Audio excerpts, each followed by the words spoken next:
নমস্কার, নিউজ প্রাইমে আপনাদের স্বাগত। আমি সঞ্জয় রয়েছি আপনাদের সাথে। এই মুহূর্তে আমরা রয়েছি কলকাতা শ্রী অরবিন্দ ভবনে, যেখানে 6 জুন, 7ই জুন এবং 8ই জুন এই 3 দিন ধরে কলকাতা কথকতা এবং শ্রী অরবিন্দ ভবন যৌথ উদ্যোগে এক প্রদর্শনী।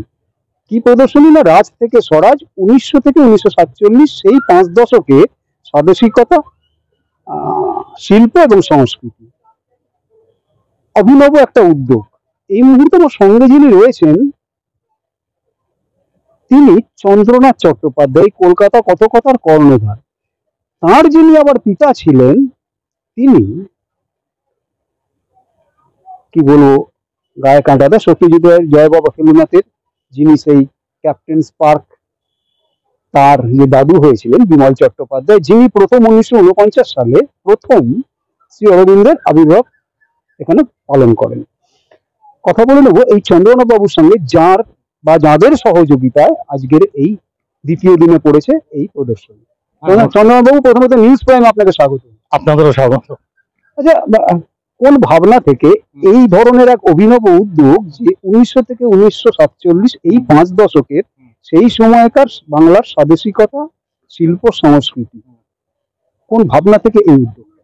আমি একটু প্রথমে বলি যে কলকাতা কথকতা মূলত একটা হোয়াটসঅ্যাপ গ্রুপ গত 10 বছর ধরে এই ধরনের প্রদর্শনী করে আসছে।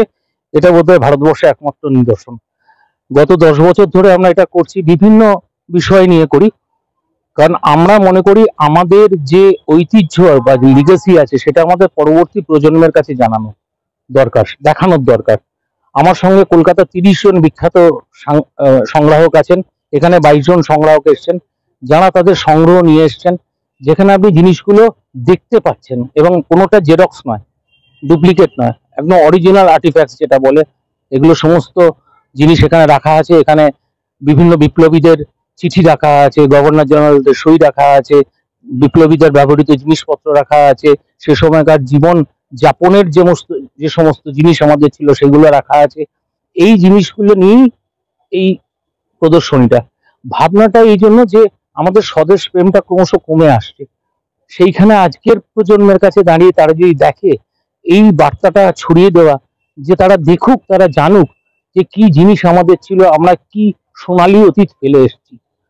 চন্দ্রনাথ বাবু, এই যে জিনিসগুলো, বহুমূল্য জিনিসের কথা আপনি বললেন, এগুলোর কোনো মূল্য হয় না। এই যে জিনিসগুলো আপনারা কি কলকাতা কথকতা সংগ্রহ করে তাদের হেফাজতে রাখেন, নাকি এগুলো যদি আপনারা পেলেন কখনো, সেগুলোকে অরবিন্দ ভবনের কাছে আপনারা হস্তান্তর করেন?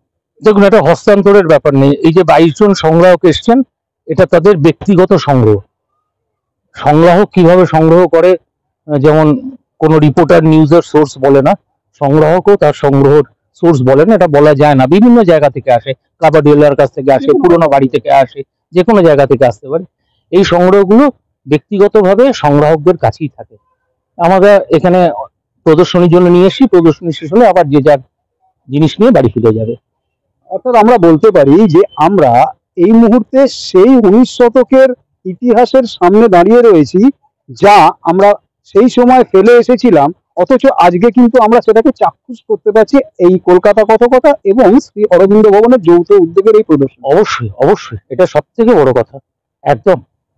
এই যে প্রদর্শনী, এটা আপকামিং জেনারেশন বা আজকের এই প্রজন্ম, যারা হয়তো অতটা ওয়াকিবহাল নয়, কারণ আজকে ডিজিটাল মিডিয়ার যুগে সবাই চায় একটু গুগল করে দেখে নিতে যে কোনো কিছু, কিন্তু এগুলোকে চাক্ষুষ সচক্ষে এইভাবে তখনকার দিনে বিপ্লবীদের লেখা চিঠি বা তখনকার তাদের ব্যবহৃত জিনিসপত্র, কারণ আজকে আমরা অনেক টেক সেভি, আজকে আমরা অনেক উন্নত জীবন লিড করি, সেই সময়কার তাদের ওই বিপ্লবের সময় ওই কঠিন পরিস্থিতিতে তারা ওইসব জিনিস যে ব্যবহার করেছে, বা সেই সময়কার নস্টালজিক জিনিস যেগুলো হয়তো আজ আমরা খুঁজলেও পয়সা দিলেও হয়তো দেখতে পাবো না, সেই জিনিসগুলো কতটা মানে রাখে আজকের প্রজন্মে? দেখুন, মানে কতটা রাখে যায় না, তবে এইটুকুনি বলি, মানে যদি না রাখতো, আজকে এই প্রচন্ড গরমে সুদূর মেদিনীপুর থেকে 17টি বাচ্চা এসছে স্কুলের, যারা এই প্রদর্শনীটা দেখতে এসছে। এইটুকুনি আমাদের প্রাপ্তি। আমাদের প্রাপ্তি যদি একটি ছেলেও পরবর্তীকালে তার বাড়ির জিনিসটাকে সঠিকভাবে রাখে, তাহলেই আমাদের সার্থকতা। অর্থাৎ আপনি বলতে চাইছেন এই প্রদর্শনীর মুখ্য উদ্দেশ্য হচ্ছে সংরক্ষণ, এবং সঠিক সংরক্ষণই পারে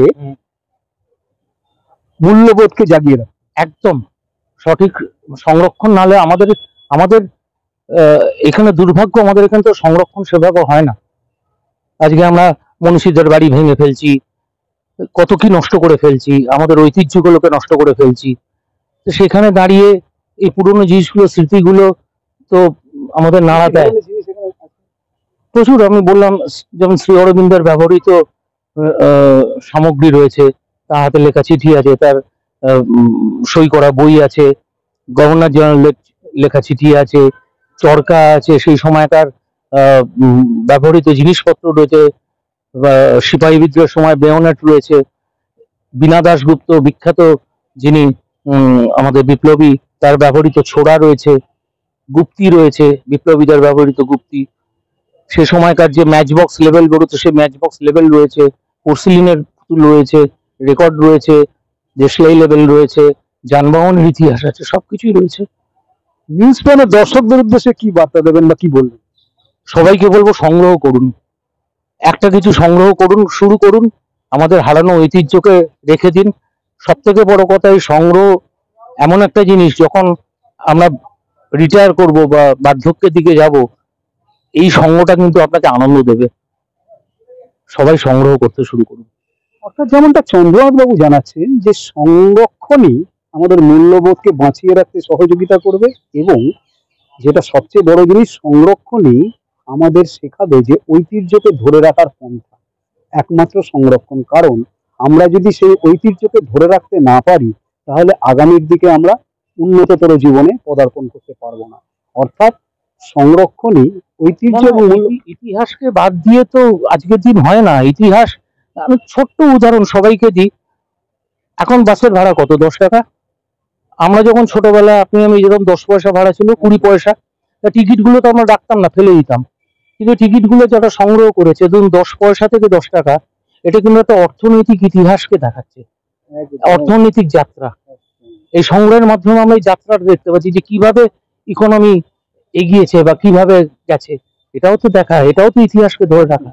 অর্থাৎ যেমনটা জানাচ্ছে যে যদি আমরা সংরক্ষণ করি, তাহলে আমরা বিবর্তনটাকে লোকচক্ষুর সামনে আনতে পারবো, এবং এক লহমায় আমরা সেই 10 পয়সা থেকে 10 টাকা, যেটা উনি বললেন, এই বিবর্তনটা আমাদের চোখের সামনে আমরা দেখতে পাবো। অর্থাৎ সংরক্ষণই ঐতিহ্য এবং মূল্যবোধ দুটোর মেলবন্ধন। ভিডিও জার্নাল ইন্ডিয়ার সাথে নিউজ প্রাইমের জন্য সঞ্জয় সাহা, কলকাতা, শ্রী অরবিন্দ ভবন।